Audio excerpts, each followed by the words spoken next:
My name is Emily Hayes. I am 30 years old.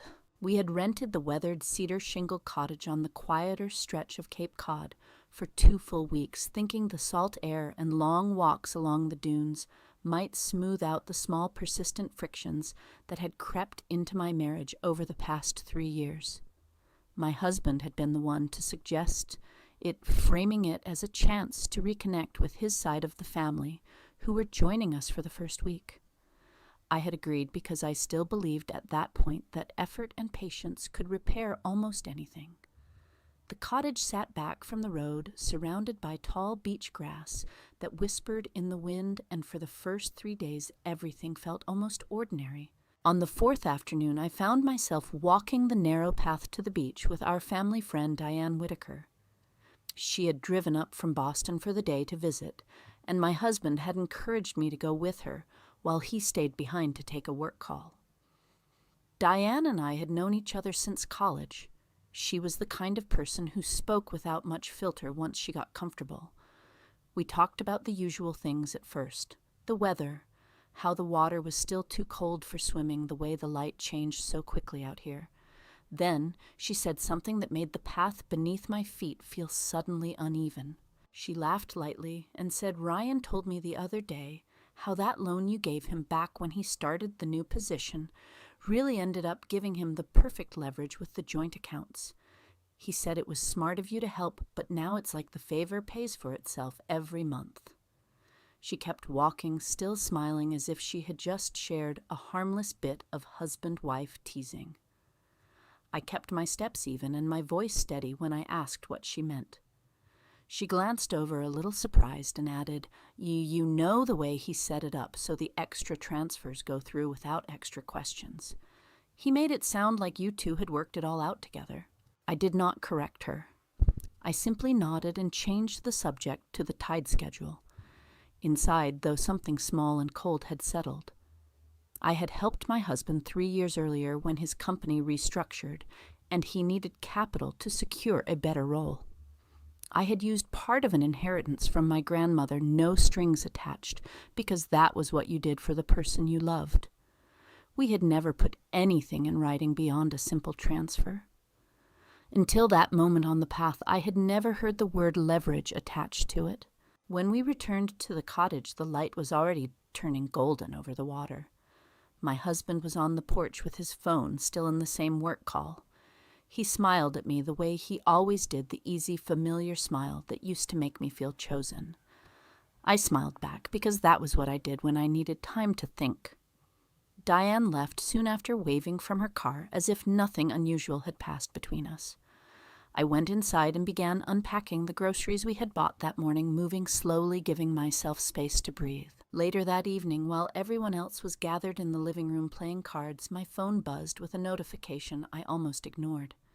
It was a group message thread I had never seen before, forwarded from an unknown number with the note, "Oops, wrong chat."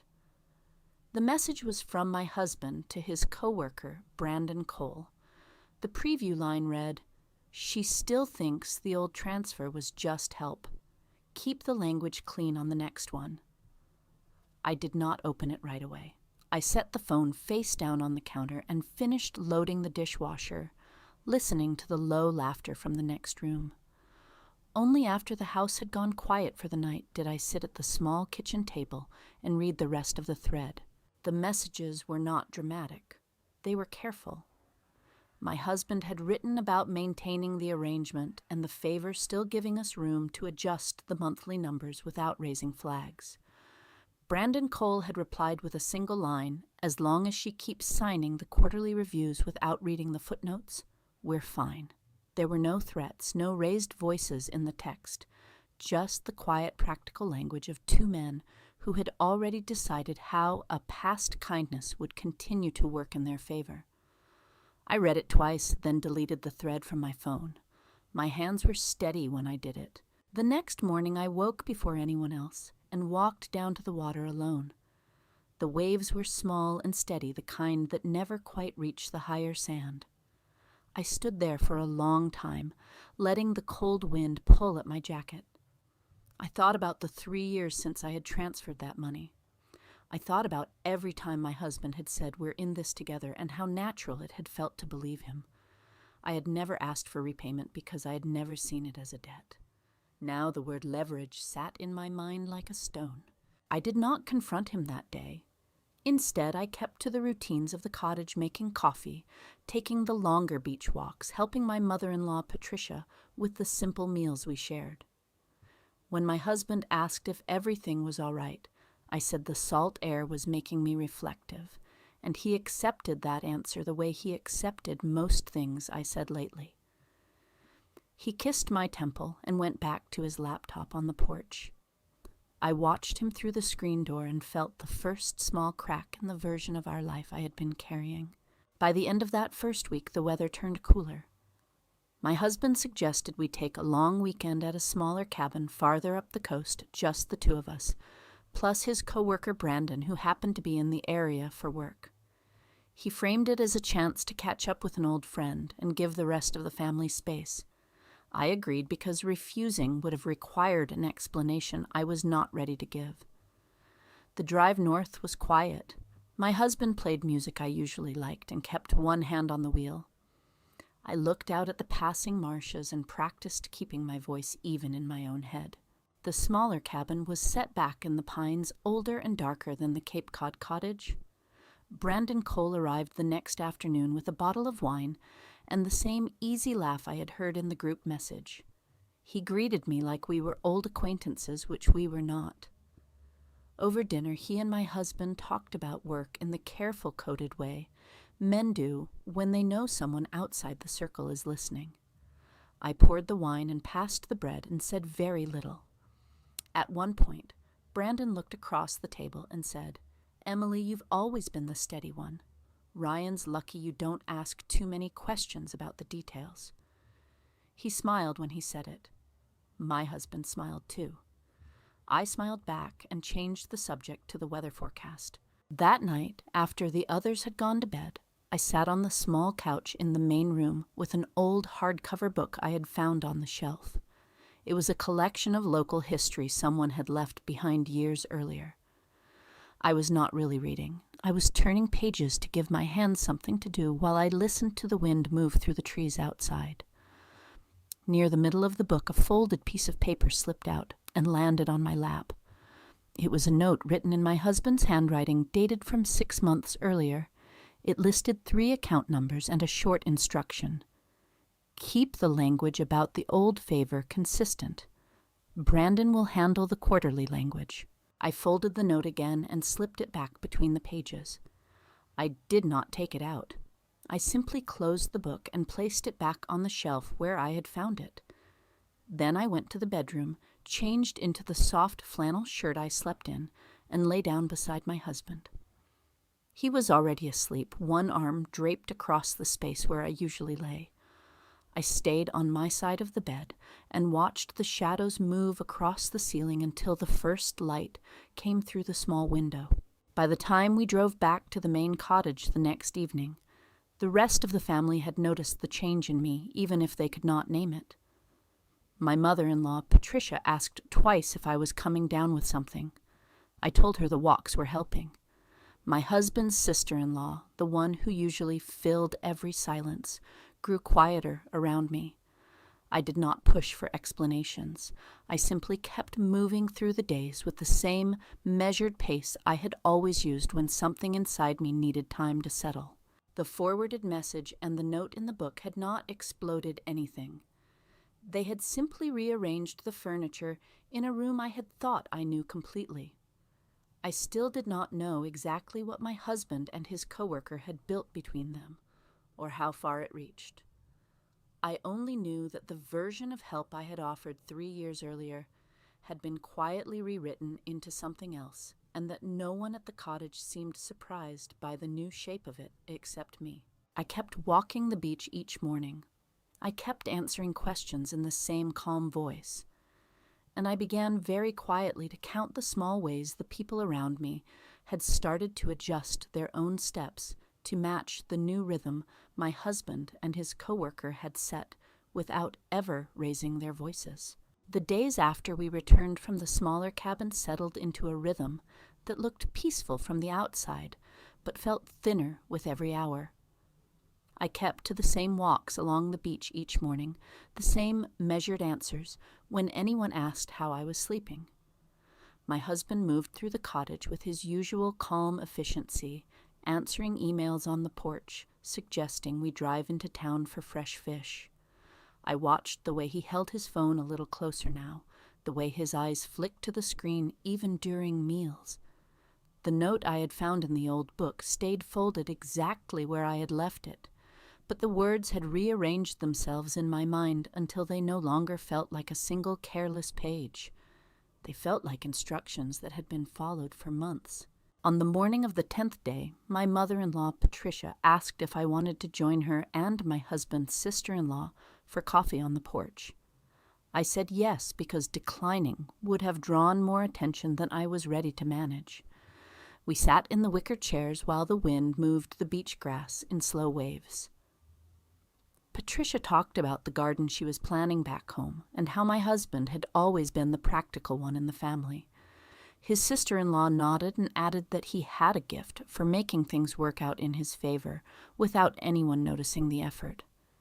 She laughed when she said it the way people laugh when they think they are paying a compliment. I stirred my coffee and let the steam rise between us. Neither of them asked what I thought. After a while, the conversation drifted to other things, and I noticed how both women began to glance at me less often, as if my silence had already changed the temperature of the room. That afternoon, Brandon Cole returned to the cottage with his girlfriend, a quiet woman named Lena, who had driven up from the city to meet us. He introduced her as if we were all old friends. My husband shook her hand and offered her the best chair on the porch. Brandon kept one arm draped along the back of the chair where Lena sat, but his eyes kept moving to my husband with the same quick private rhythm I had seen in the group message. Over lemonade, he mentioned that the quarterly reviews were coming up again, and that my husband's steady hand with the older accounts had made everything smoother. He looked at me when he said it, smiling the same smile he had used at the smaller cabin. I smiled back and asked Lena how long she had known Brandon. She answered politely, but the conversation never returned to the reviews. Later, while the others were inside preparing dinner, I stepped onto the path that led toward the dunes. My husband followed a few minutes later. He stood beside me for a while, without speaking, watching the same stretch of water I was watching. Then he said in the same even tone he used for everything lately that he hoped the trip was giving me the space I needed. I turned to him and asked, still calm, what he had meant when he told Diane about the old transfer giving him leverage. He did not flinch. He simply said that Diane sometimes repeated things without the full context, and that he had only been explaining how the accounts had stayed balanced after I helped during the restructuring. He touched my arm lightly the way he always did when he wanted a conversation to end without edges. I let the touch stay for a moment, then stepped back and said I understood. He nodded as if that settled it and went back inside to help with the salad. I stayed on the path until the light faded. The words he had used were almost gentle. They left no room for argument because they sounded like care. I thought about the note in the book at the smaller cabin and the way Brandon had spoken about signatures and footnotes. I thought about how easily my mother-in-law and his sister-in-law had shifted their attention once they sensed I was no longer moving in step with the story everyone had accepted. The pulling away had already begun quiet as the tide going out. That night I could not sleep. I went to the small shelf in the living room where someone had left a few worn books and took down the local history volume again. The note was still there exactly as I had left it. I unfolded it under the low lamp and read the lines once more. The handwriting was unmistakably my husband's, the dates lined up with months when I had signed documents without reading every line because I trusted the person who had asked. I took my phone and opened the photo I had taken of the group message thread before deleting it. Side by side, the note and the message used the same careful language about the old favor, the same assumption that I would continue to sign what was placed in front of me. There was no anger in either piece of paper, only the steady, practical record of a decision that had already been made without me. The next morning I woke to the sound of my husband and Brandon talking on the porch again. Their voices were low, but I caught the word consistent and then a short laugh. When I stepped outside, they both looked up and smiled. Brandon said something about how the Cape Cod light made everyone look rested. My husband agreed and asked if I wanted to walk into town with them later. I said I had already planned to walk the beach with Diane, who was coming back for another short visit. He accepted that without question. Brandon's girlfriend Lena stayed inside with Patricia and his sister-in-law, and I noticed how the three women had begun to sit closer together, their conversations flowing more easily when I was not in the room. Diane arrived mid-morning. We walked the same path we had taken the week before. This time, I asked her directly in the same measured voice I had been practicing what else my husband had told her about the accounts. She looked surprised for only a second, then said he had mentioned that the arrangement let him move small amounts when the quarterly numbers needed adjusting, and that I had always been good about not making things complicated. She added that she had assumed it was something we had both agreed on, because that was how he described it. I thanked her for telling me. She studied my face for a moment and then changed the subject to the ospreys she had seen nesting near the road. We finished the walk in companionable silence, but when she left, she hugged me a little longer than usual, as if she had sensed the ground shifting under the cottage even if she could not name it. By the afternoon of the 12th day, the atmosphere inside the cottage had changed in ways no one named out loud. Patricia no longer asked me to help with the shopping list. My husband's sister-in-law began to direct her questions about dinner plans to him instead of to both of us. Brandon and Lena stayed for one more evening, and during that meal, the conversation stayed safely on neutral topics.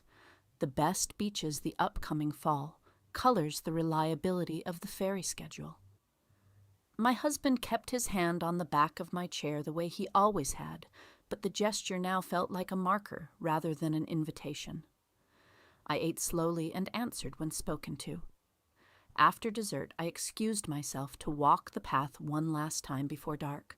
Alone on the dunes, I let the wind pull at my jacket and tried to count the exact moment when the version of my marriage I had carried for 3 years had become something else. It had not broken with a single raised voice or a slammed door. It had thinned through a series of small, practical choices my husband and his coworker had made while I was still signing the documents and believing the word help still meant what it used to mean.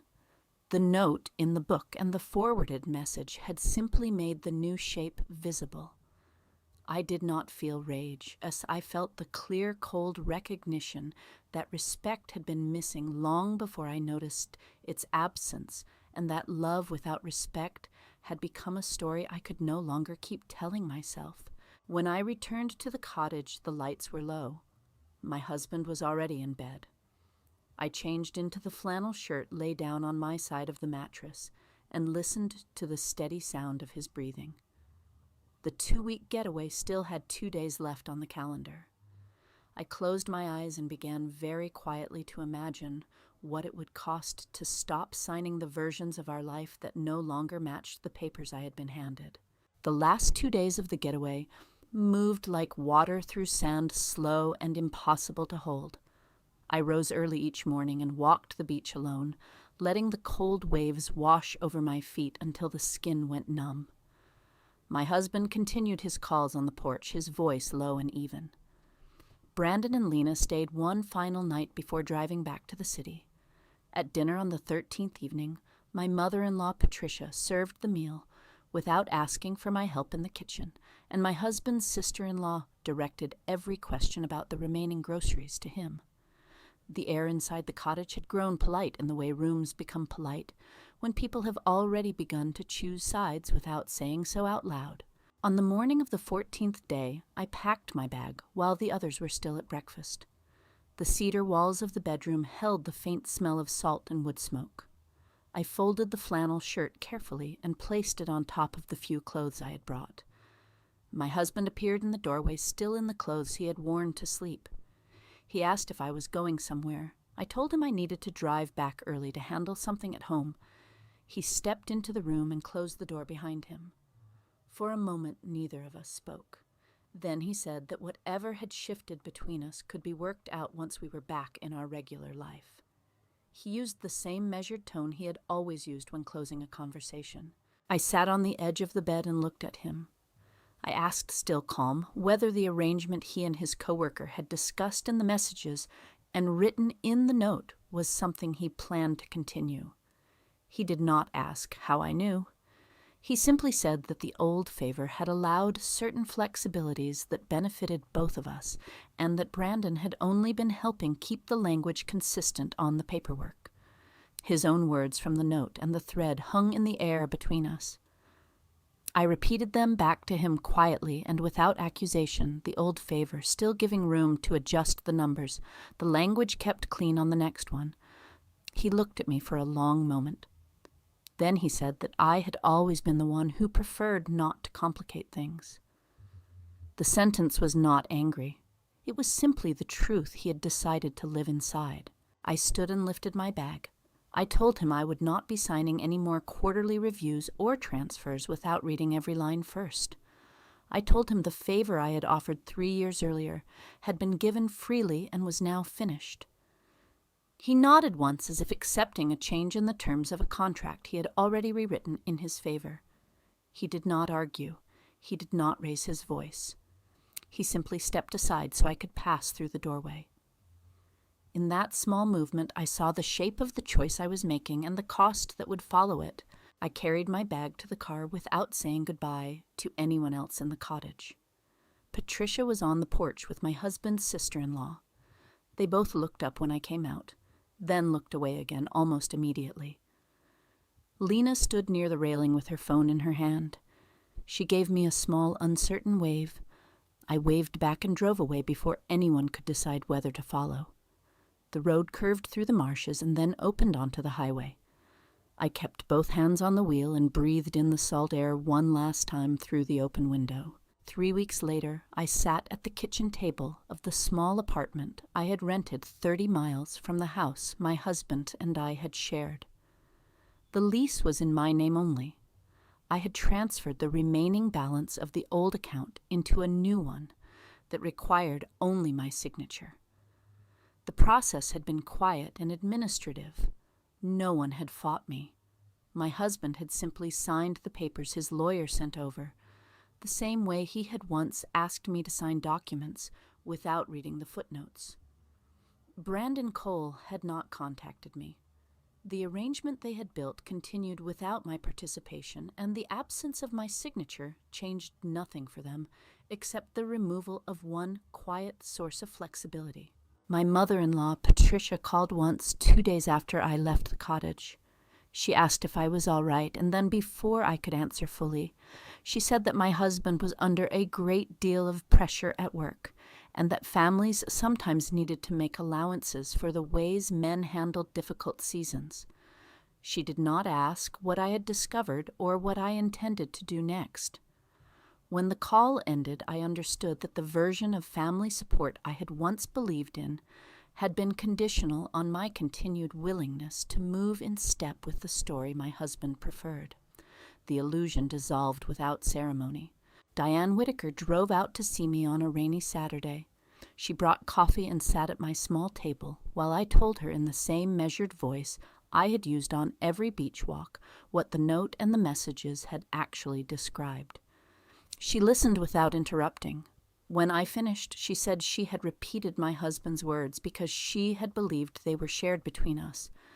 She apologized for the part she had played in making the leverage sound ordinary. I thanked her for coming. She hugged me before she left and said she would check in again. I believed her, but I also understood that some distances once measured could not be walked back. My husband and I spoke only through lawyers after that. He never asked to meet in person. He never offered an explanation beyond the one he had given in the bedroom of the cottage. The financial arrangement he had maintained with Brandon Cole remained intact. The quarterly reviews continued under new signatures. The old favor I had extended 3 years earlier had been converted into something permanent for them and temporary for me.